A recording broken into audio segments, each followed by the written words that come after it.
Hi, I'm Nicole at Move America, and today I'm here with Alex Keros, who is the Director of EV Infrastructure at General Motors. How are you today, and how's it been? Great, thanks for having me.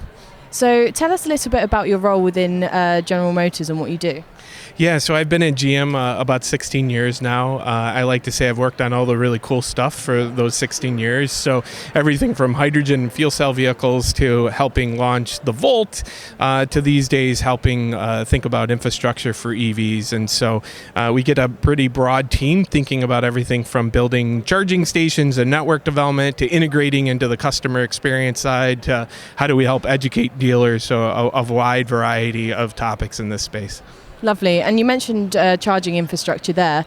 It's one of the biggest challenges facing EV adoption right now. So what do you think needs to be done to sort this out? Because you can build the cars, but if you've got nowhere to charge them, then it's an issue.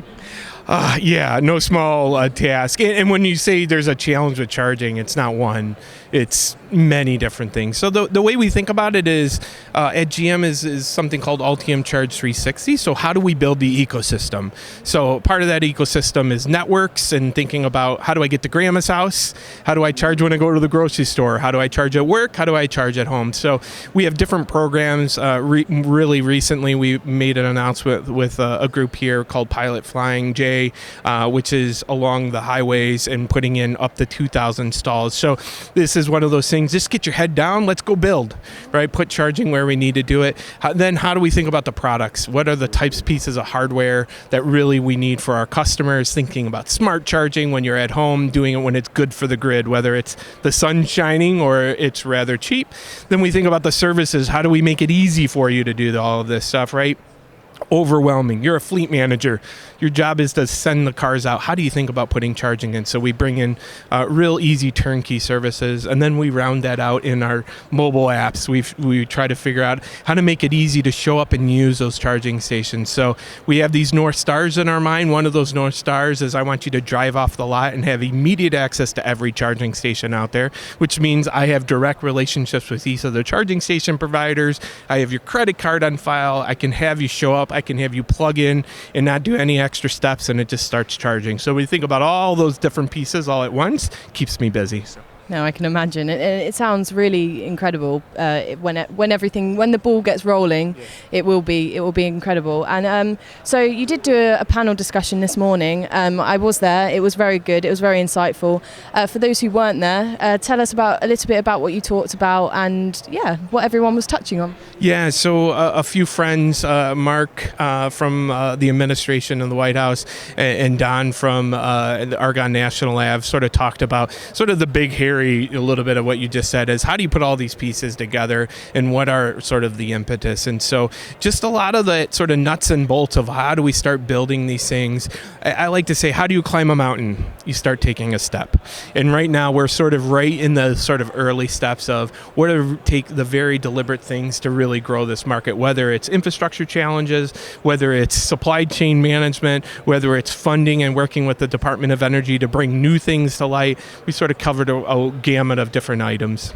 Yeah, you mentioned obviously supply chain issues are a big thing right now, and also how important is it for companies to be working alongside federal governments like Mark to be implementing this type of things, because the grants have been given out left, right and centre in the US right now, so the funding is there. So how important is this to moving forward? Yeah, I mean, so the impetus of the funding means there's a strategy and hey, let's go do this, some will to make that happen. So at the core of all of this, I think the really important puzzle piece is let's go do.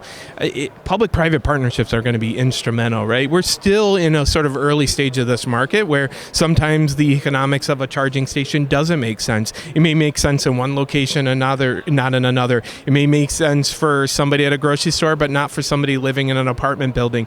So how do we use that public-private partnership to make sure that we create sort of a sense of equity in terms of network building? So really important across the board that we have sort of the support overall of the government, and that we're pushing folks to be able to go do the right technology. We like to say we're not trying to build what we want today. We're trying to build what's going to be great for 5, 10, 15 years even as we do this. So let's leverage that money very wisely for that long game. And lastly, just to finish off, what do you think are going to be the next big developments in the industry in the next 12 to 18 months? So just to finish off, what do you think are going to be the next big industry developments in the next 12 to 18 months? It's a good question. I'm really never good at a crystal ball. What I think is you're going to see is right now we're in that 5, 7, 8% adoption range across the United States, meaning electrified products are being bought by our customers at a much more significant rate than we thought.